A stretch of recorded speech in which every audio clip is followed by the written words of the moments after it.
a finger down if when you were 16, 17 years old, a young man, a handsome young man came into the shop that you were working in and he actually approached you and said, oh, you're very good looking. I want to speak to you, and asked you what time you finish work. So you tell him you finish work in an hour, and he tells you he's going to stop and actually wait for you to finish your shift so he can speak to you even more. In your young, naive mind, you are flattered that someone is actually willing to wait for you, because previously people made you a secret or actually wanted to hide you as their partner, quote unquote. So in that flattery, he waited for me, and after the shift was done, you go and meet him. As I meet him, we start walking down the road and he starts introducing me as his girlfriend to every single person that he saw. And when I say every single person, I mean every single person. He knew everybody, and that should have been a red flag, but you did not notice it at the time. I'm talking about the Chinese shopkeeper owner, the corner shop owner, the homeless guy on the street. With that, you started to get excited, not realizing you were being love bombed on him telling you how amazing you are as a person, even though he met you just an hour ago.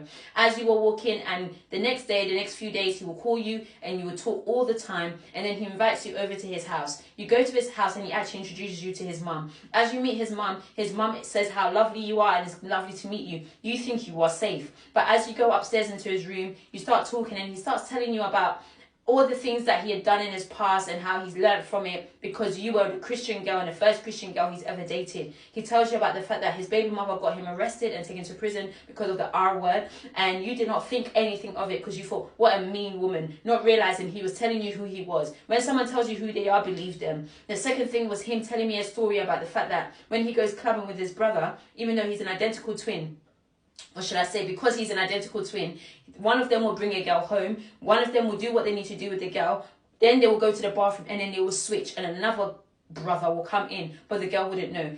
In my naive mind, I didn't realize that is a form of R word, but that is what was happening. And one particular day, as I'm with him upstairs with his mum downstairs, through normal conversations, his eyes changes. His eyes changes like something has taken over him. He pins me down and tries to actually try and R word me. But with me being very flexible, I wiggle my way out of it. And as I learned from true crime programs, that if you try and connect with a person and try and look them in the eye, you might be able to get them off. So that was my aim. Wiggle and get my way out of it. As I tried to get my way out of it, I managed to stop him, and he snaps out of this whatever thing that had taken over him. And in that moment, I decided to grab my stuff and leave that house.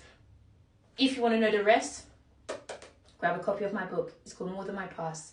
It's my own personal testimony of my journey through healing and abuse and coming to a place of healing through Jesus Christ. I'll link it below for you.